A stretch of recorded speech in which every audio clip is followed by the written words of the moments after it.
Alright, let's start this hydro tear down with removing the lines and the things that we're easily going to knock off while we're rolling it around here on the bench. We don't want to break any of these high pressure lines. It's not a big deal here, just flat faced O-rings that we're going to replace as we go back together. This is your lower hydro on 2388, 2588. It's one of the big differences between the early and the late combines. Instead of having a control valve mounted here, it'd come up through this shaft. It's got this box here, it's got a solenoid on the side of it, and that is what supplies the 2-speed split for these transmissions. So we're going to pull a couple lines here just so we don't break anything. The lower one is the bottom of the pump. This one here goes to the top of the not the pump, but the solenoid. These plugs, if you guys don't have any of them, the Rhino plugs is what this brand is. Great deals plugging up holes like this. You push them in, give them a shove. The smaller ones will go bend around corners and things like that. Really good stuff. What we're going in after is the fact that this shaft here is just absolutely razor thin, and as you can tell, it means it just popped apart. This is under a fair amount of spring-loaded pressure in there, and there's oil. There's always going to be oil. Matter of fact, I need to go get a bucket before this makes a big mess. Alright, so now that my mess is a little bit cleaned up, here's the grand reveal off of the front as to what's inside your hydro. And it really doesn't matter whether this is a Case hydro, John Deere hydro, New Holland hydro. I mean, heck, it really is. It's the same on your lawnmower pretty much. Everything operates on the same principle. You have a swash plate in here, this big piece right here. This moves back and forth depending on demand and changes the orientation of some pistons that run in here. What we're going after is this shaft because of the worn splines. We're going to replace this outer gasket here around the outside. This is a very tight tolerance surface. This is not something you go out with a buffing wheel. You want to try to keep all of this in here as clean as you humanly can. The case, we'll put a new gasket on both ends. We'll put a new bearings in both ends. We'll put new seal, heavy rotary seal in the front end of this pump. Then we'll mate the whole thing up to the transmission. If you look really close inside of this shaft, if it'll focus, this is the old shaft that came out of the transmission, and may not get it to focus, but the splines inside of there are just absolutely worn razor thin. Same with the splines on this shaft. If I can figure out how to do it, I might put an inset, but these splines on this shaft are less than 50% of what they were new, so that's why we're going after that shaft. First we're going to pull off this block here. For the life of me, I can't think of what it does at the moment. More than anything, it's regulates charge pressure from the other hydraulic pump to change direction, to engage your high and low for the 2-speed. There's a relief valve in there. It's not something really that we've ever had to get into in the 20 years that I've been working on them. If we get in that deep, then usually we're at looking at a hydro.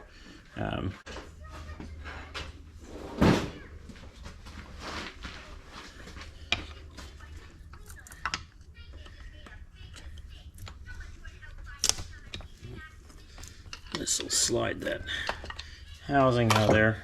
Now when you're doing all this, like I said, we do want to try to keep this just as sterile as we can. So there's always going to be some dirt trapped in here. There's going to be some dirt trapped in here.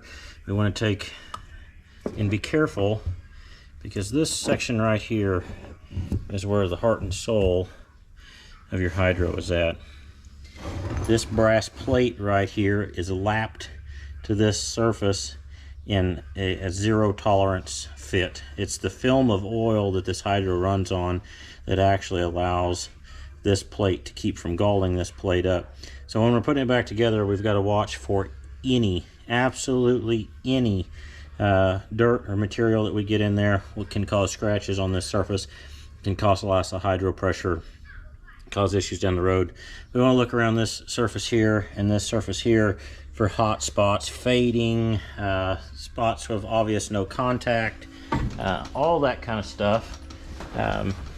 Once you have ruled that out, which all this one looks really good, especially for a machine that's got somewhere around 3,000 hours on it, if I remember right. It looks very good. All this will clean up. We'll put a thin film of high tran on this as we go back together with it, and yeah, she'll be good to go. Work very well. Okay, top view. We're going to take this top plate off. This is the intermediate plate for the hydro.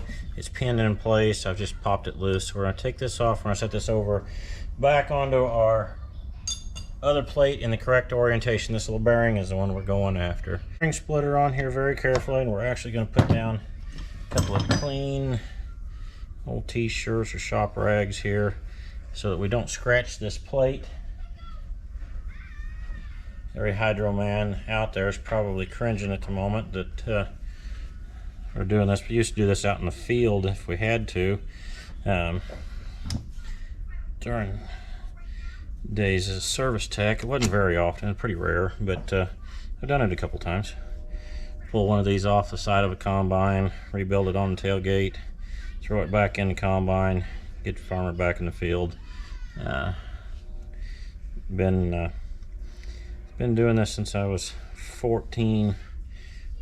Number of different machines, worked on a little bit of anything and everything. We've worked on small engines, worked on big trucks, I've worked on a whole bunch of things, but it's been a lot of years as a case mechanic, working in a dealership as a combine tech and as service manager and shop foreman. So on next goes the H puller here, T-bar puller, whatever you want to call it. I'm going to spin this down so that we get it close.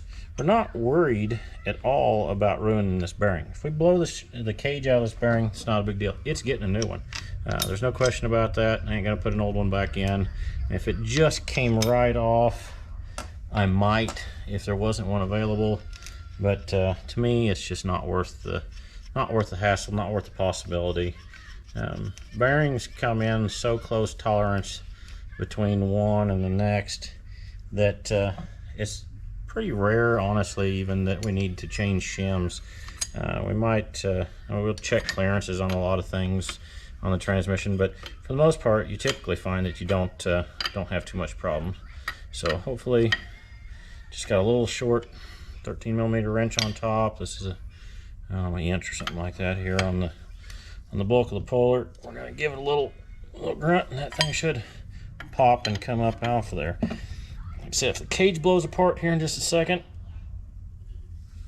it's not the end of the world. Oh, there it moved. It'll probably go ahead and come right on up off there. Later this spring, we're going to be working on a 9350 quad track transmission. We've got 2290. We're going to put brakes in and repair some of the hydraulics that don't work correctly. We've got a lot of things on the plate. All right, and just like that, a little bit of effort, off comes the bearing. Now, carefully, we'll pick up the hydro casting, and that shaft will come right out.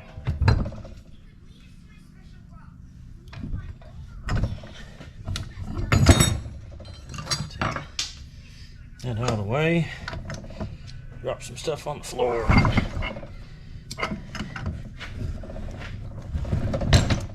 Just like that, out comes the shaft. All right, so I did a little bit of cleaning and whatnot while you guys were away. Got all the gasket surfaces scrubbed down on the plate here. If you look really closely at these sealing surfaces and on here, these are scraped. These are lapped in on the surface plate and perfectly flat. Everything about these pumps and motors and hydros are perfectly flat. They're very precision. So it's not something you go at with a buffing wheel. I go at this with just a high carbon scraper, just an old Napa, or this is a Wildy, I guess, or Wild, or whatever you want to call it. But just high carbon scraper. Make sure you run it across your file and make sure the edge is nice and sharp and set up well. But run that across there. We've installed a new seal in here. New shaft is already slid in, and I've preheated on the other side of the hydro here. I've heated and installed the bearing. And I do that for a very simple reason. If I bring you guys around here, on this end of the hydro, now that it is all set up, if you're not careful and you go stand this up, the shaft is actually kind of spring-loaded in the backside of this hydro to apply pressure on the face up here. So if you go and attempt to put the other side of the hydro together, you will end up pushing the pump cage out, and that's a big no-no. It is absolutely miserable to attempt to try to get that thing put back together. It's not something you want to be trying to do. So next on, after we make sure there's absolutely nothing on this, clean it with a little more brake clean. Make sure it's blown off. There's just a little piece of lint there. We've got our plate, hydro plate. We're going to use a lint-free rag. Make sure that we have it spotless clean. And this is the thrust plate for the hydro that we'll be putting in next. It's still a little oily, so we're not going to worry about going and slobbering this thing with oil. But we do have our bearing back on this end of the hydro. Get this lined up on our locating dowels, just like so. Then we're going to get our new gasket. There's no silicone ever on any of these components. Flip it over the right way. You do not want any sealant on these. Anything that can get in that hydro will cause problems. Tiny little holes, highly precision machine parts.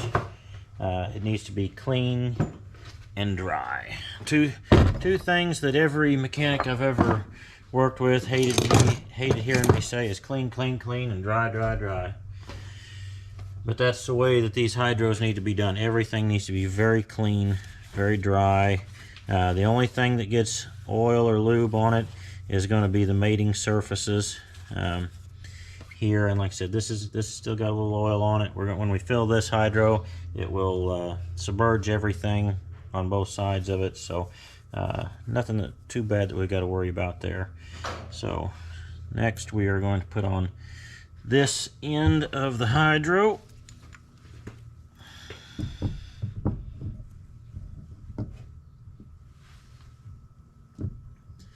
Make sure we don't pinch our gasket there. All right. Now we get the fine pleasure of putting this assembly back in. Sometimes we can get away with without using longer bolts. Sometimes I've got to go find longer bolts, and we're going to just suck this down square while we make sure that we can still rotate this shaft and get the housing put on. You always want to watch. This housing actually comes up and rests against this face on the back plate, so you can always see a little wear line where the top contacted, so you know you got the orientation correct. Gotta be real careful with our seal, and slide that baby back up on there. So this one looks like we're going to get away without having any extra longer bolts. And all those longer bolts do is just give us a little alignment to allow us to put it together. Just run it down snug. We're going to check things here a little bit, and then we'll go back with the torque wrench and probably off camera and get her torqued. That way we know everything's seated up just like it's supposed to be. We'll grab this with a pair of water pump pliers here, and we've got nice smooth rotation. You should feel plenty of resistance because you're rotating that entire pump assembly, all the plates, the preload on the plates on the other end, all that's getting rotated. But aside from mounting that hydraulic block on the other end, tightening a few things up, that's pretty much it. That's how we went from an absolutely worn out shaft to a new hydro shaft. And yeah, get her set back in the combine. I'll show you a little bit on the transmission here in a bit. Alright guys, I wanted to come back on this block here real quick. This is the block that mounts to the other end of the hydro. And on this block, okay guys, I wanted to come back with you on this block here that mounts to the back side of the hydro. There's actually a seal kit for this. And I do recommend getting it because not only do you have a regular O-ring, but you have like a contoured backup in there. All this you can get from your hydraulic supply place, but this kit is actually pretty cheap. We're just going to pick out the seals here on all three of these ports, and one of these, yeah, this one here is just a flat seal, and it's not very expensive at all. You get all new seals. This flat seal here, it's going to go over there, I believe. The contoured O-rings are going to go in one hole, and the others are going to go in another hole. But we want to just replace these with factory O-rings. It's not expensive enough to go messing around trying to find this stuff aftermarket.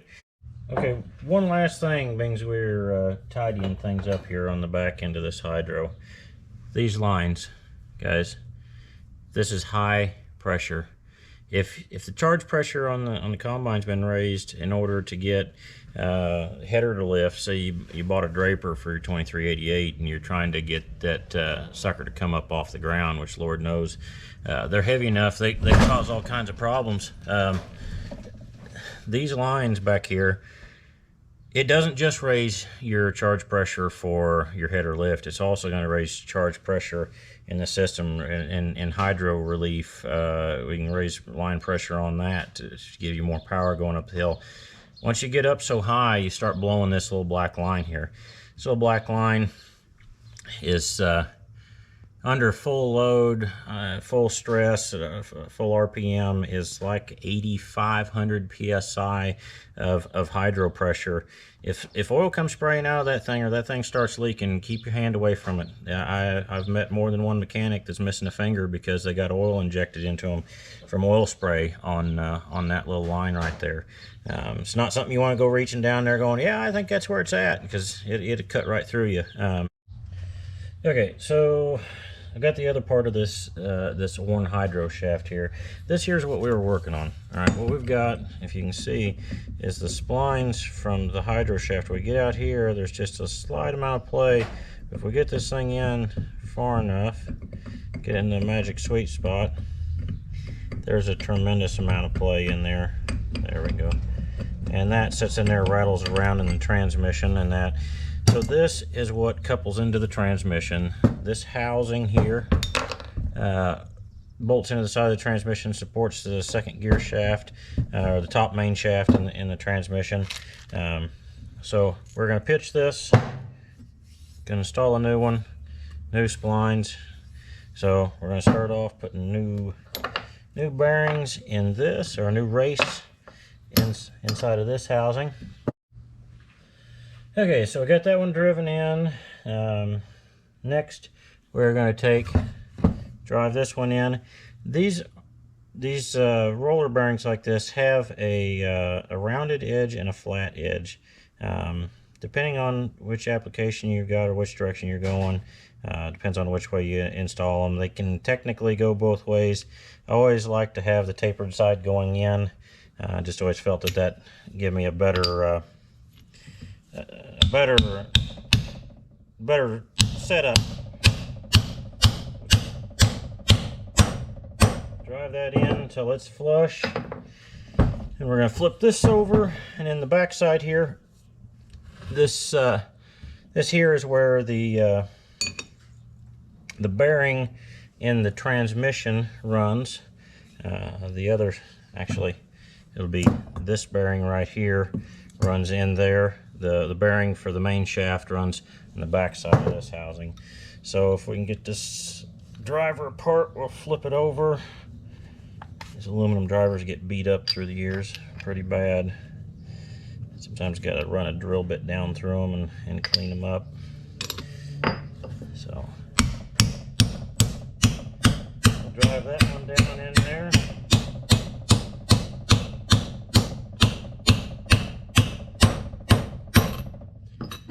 So that one's new. Next, we're going to get our toaster oven out. We're going to heat up this bearing, drop it over like that, and then get this housing put together. Alright, last shot of things here. Here's the housing all back together in the transmission. Not sure if I got the video loaded earlier, so we'll talk about this transmission a little bit again. But there's nothing special here. You press that bearing on the rest of the way. It just simply fits in that shaft, comes out right here. This shaft is shimmed on the other side.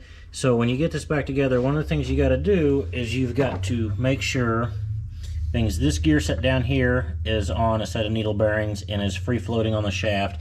You have to make sure that this gear and that gear will rotate independent of this shaft. And I don't know if it's going to all rotate together at the moment because I can't hold it and film at the same time, but that independently. And there's a little in play in this gear. Get your service manual, it'll tell you how much. After you do enough of them, you kind of understand where it's at. But in this transmission, we had the typical case tick in second gear.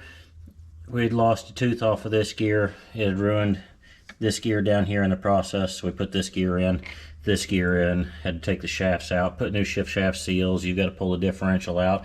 That gear down there is the first gear that goes in the case, and that bottom shaft. All new seals everywhere, of course. And then, of course, we found that this the splines where this 2-speed hydro mounts on the outside here was bad, and the shaft was bad. So we put a new shaft in here. So new shaft, new gear, new bearings, new seals. It's time to stick a fork in it. She's done. So off to the next one we go.